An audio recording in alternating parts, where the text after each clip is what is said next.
Salut tout le monde, c'est PrimeFX et on se retrouve aujourd'hui pour un nouveau tuto. Donc c'est le troisième tuto de la nouvelle série donc sur le CSS. Donc dans l'épisode précédent on avait parlé des couleurs et arrière-plan, voilà, donc si je vous montre ça comme code, et ça vous devriez connaître. Et dans cet épisode on va donc parler des polices d'écriture. Donc j'insiste bien sur le fait qu'on va parler de police et non pas de texte, parce que vous verrez dans le prochain épisode que ça a vraiment sa différence. Donc on va commencer par parler, donc ça va être en plusieurs petites parties, on va commencer par parler des familles de police qui existent. Donc par rapport aux familles, il existe la famille Serif, donc c'est une famille de police qui a un certain empattement, dont cette famille contient les polices Times New Roman, Garamond et Georgia. On a ensuite les types de polices sans sérif qui sont aussi très courantes sur le net. Donc celles-là c'est des polices de style bâton, donc c'est-à-dire qu'elles n'ont pas d'empattement. Voilà, ça c'est ce qui les caractérise. Donc on a là-dedans la police Trébuchet, Arial, très connue bien sûr, et Verdana. Et on a pour finir un dernier groupe de polices qui est le groupe Monospace, donc qui sont des polices à espacement fixe. Donc on a dedans Courrier, Courrier New et Andel Mono. Andel, voilà, je sais pas comment on le prononce. Je vais pas m'attarder là-dessus. Voilà, donc il faut savoir que chaque police, enfin les polices de chacune de ces catégories changent selon l'OS. Donc là, c'est vraiment pour Windows et pour les navigateurs Windows. Ce qui est très important de faire aussi quand vous écrivez un code avec une spécification de police, c'est de sélectionner une police prioritaire de ce groupe, puis de donner uniquement le nom d'un groupe, comme ça au cas où c'est pas disponible, par exemple sous Mac ou Linux, on aura quand même une police qui ressemblera à celle que vous auriez voulu. Donc si j'écris, voilà, donc là si vous avez suivi les précédents tutos, vous devriez savoir un petit peu ce que je fais. Donc l'attribut pour ces polices est l'attribut font family. Donc on va écrire tout ça, toujours codé proprement. Font family. Et ici, donc voilà, par exemple, on va faire un exemple avec Arial, donc pour les textes qui seront en H1. On va écrire notre police prioritaire, donc c'est-à-dire Arial.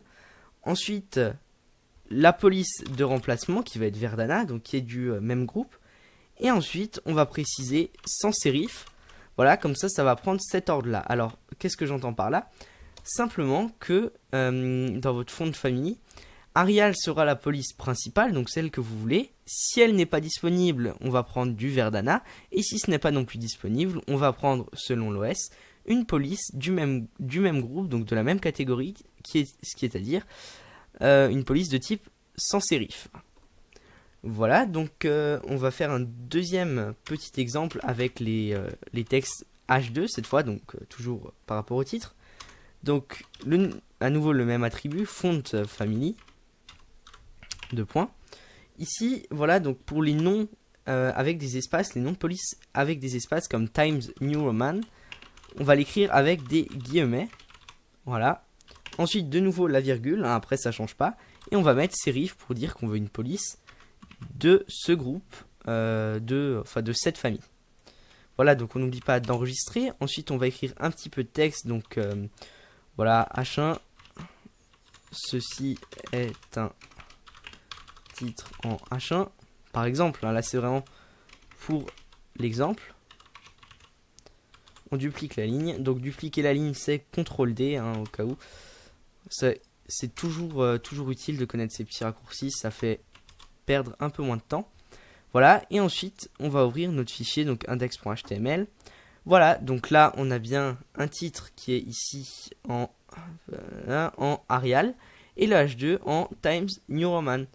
Voilà. Maintenant, si j'enlève le Arial et que je laisse ici Verdana en priorité, ce sera la police d'écriture Verdana qu'on verra apparaître ici. Voilà. Et toujours une police du même type, c'est-à-dire sans sérif. Voilà, donc ça c'est pour l'exemple. Je crois qu'on en a fini avec les familles de police. Maintenant, on va parler un petit peu du style de police. Donc ça, c'est vraiment très simple. Le style, ça permettra simplement de dire si on veut normal, donc c'est-à-dire comme ce que vous avez vu ici, ou bien italique. Donc, on va utiliser la propriété font style. Et comme valeur, c'est simple, vous n'avez pas beaucoup de choix, soit normal. Voilà, donc là, normal c'est par défaut. Ou alors italique, voilà. Et si on met italique, ici voilà, on va mettre un texte en H1 italique. Si on actualise, c'est bien un texte qui est italique. Voilà, donc ça c'était juste pour le style de police.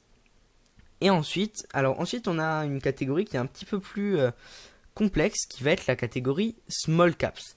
Donc small caps, qu'est-ce que c'est? Ça veut dire qu'au lieu de prendre la police, ça va garder des majuscules, mais les rapetissir. Enfin, bref, vous allez voir, je vais vous montrer. Donc on va utiliser font. On va pas le mettre sur celui-là, tiens, on va le mettre sur les textes en H2. Font variante, 2 points. Et ici, on va mettre small-caps. Donc caps qui veut dire majuscule et small qui veut dire petit. Voilà, si on actualise, on voit que ça a conservé notre police, sauf que au lieu d'écrire des lettres minuscules, ça nous a écrit des lettres en majuscules, donc capitales, mais plus petit. Ça veut dire quand, simplement, voilà, vous avez dû le remarquer maintenant. Si j'écris ceci en majuscule et le reste, qu'est-ce que j'ai fait? Voilà, si j'écris ceci en majuscule et le reste en minuscule, vous le voyez très bien, j'enregistre, on actualise. Voilà, ceci en majuscule et le reste aussi en majuscule, mais petit, d'où le nom small caps. Voilà, donc ça c'était quelque chose peut-être d'un peu plus déjà complexe, qui est moins utilisé, mais pareil, c'est toujours quelque chose de très utile qui pourra toujours vous servir. Voilà, on va maintenant passer à une autre petite partie qui est aussi très simple, qui est la partie de l'épaisseur, ou plutôt de la graisse des polices, pour le traduire littéralement. Donc la propriété est très simple, c'est font weight, donc qui veut dire voilà, l'épaisseur, la largeur, weight c'est la largeur. Et ici on va pouvoir entrer une valeur de 100 à 900 qui n'a pas d'unité, qui va simplement correspondre, le navigateur reconnaîtra cette valeur, entre 100 et 900 pour correspondre, voilà, à l'épaisseur de la police. Donc on enregistre, si on rafraîchit ici, on voit que l'épaisseur... Attendez, je vais enlever l'italique, comme ça on verra encore mieux. Je vais enlever tout ça. Voilà. Là, c'est la police par défaut. Ensuite, on va mettre font weight à 100, par exemple. Là, ça va carrément baisser l'épaisseur. Et ensuite, on peut aller donc jusqu'à 900. Voilà, on va essayer. Tac, maintenant c'est à nouveau beaucoup plus épais. Voilà, donc ça c'est simplement pour l'épaisseur de nos polices. Ensuite, on va avoir une autre petite partie par rapport à la taille des polices. Donc on va revenir sur la taille. Je vais supprimer small caps. Alors ça c'est simple, la taille en anglais c'est size. Donc la propriété sera font size, voilà, c'est vraiment que de l'anglais.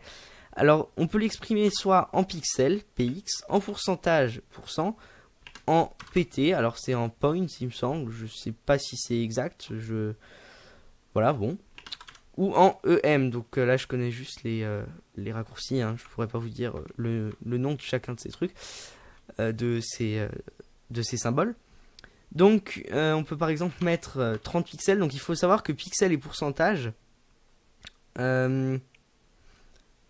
Est-ce que je me suis trompé? Non, voilà, pixel et point, donc pt, c'est des valeurs absolues, c'est-à-dire qu'elles ne pourront pas être adaptées,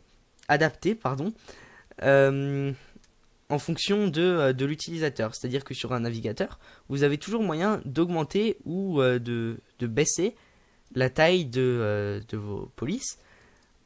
C'est vrai que là, que sur les nouveaux navigateurs, ça se fait plus trop. On peut augmenter toute la taille de la page en pourcentage. Mais ce qui est toujours bien pour laisser, voilà, si votre utilisateur, par exemple, ne voit pas très bien, pour lui laisser augmenter ou baisser la taille de la police. Ce qui est préférable, c'est de mettre soit en EM, soit en pourcentage. Bon, pour l'exemple, moi, je vous montre en pixels. Donc, ça donne quelque chose comme ça. 30 pixels. On pourrait avoir en pourcentage, donc 120%. On actualise, voilà, ça ressemble à peu près à ça. Ensuite, on peut avoir, comme je l'avais dit, hop, 120 pt. Voilà, ça représente ça.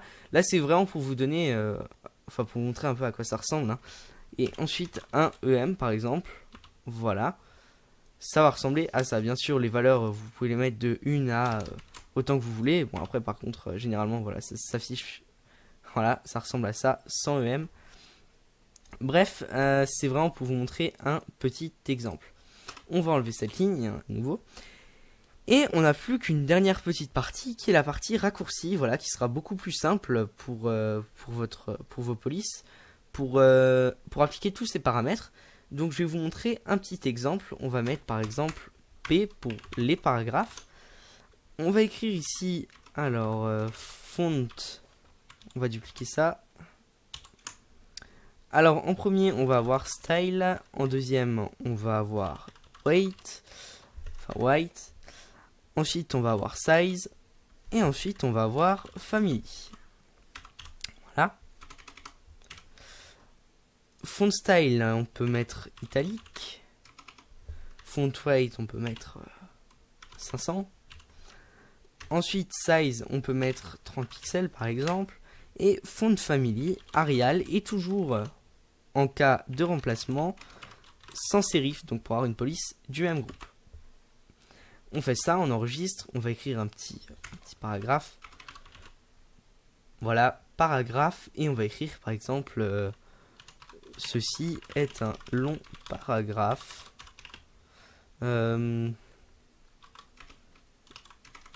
Avec beaucoup de texte.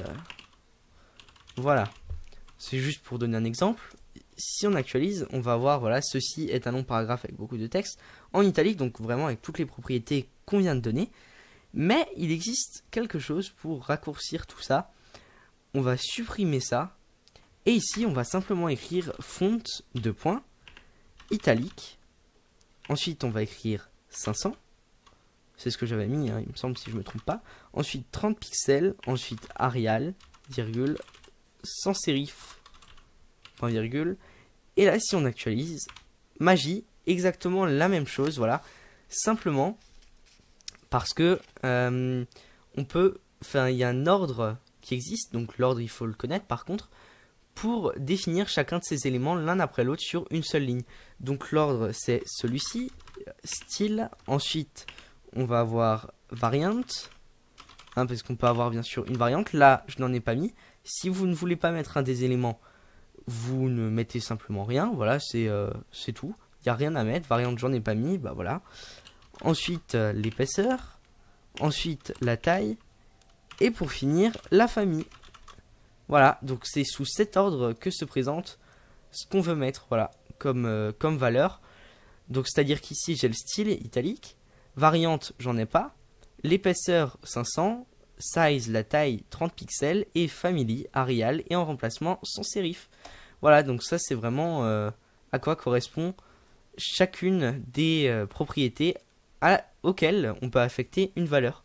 Donc une de ces valeurs, voilà, que je vous ai montré dans ce tuto. Voilà, donc j'espère que ce tuto vous aura plu, qu'il vous aura surtout été utile. Je vous invite à faire un petit tour sur mon Facebook, mon Twitter, abonnez-vous à ma chaîne, likez la vidéo. Voilà, donc vous connaissez la routine, les liens sont dans la description. Sur ce, je vous dis à bientôt pour de nouvelles vidéos.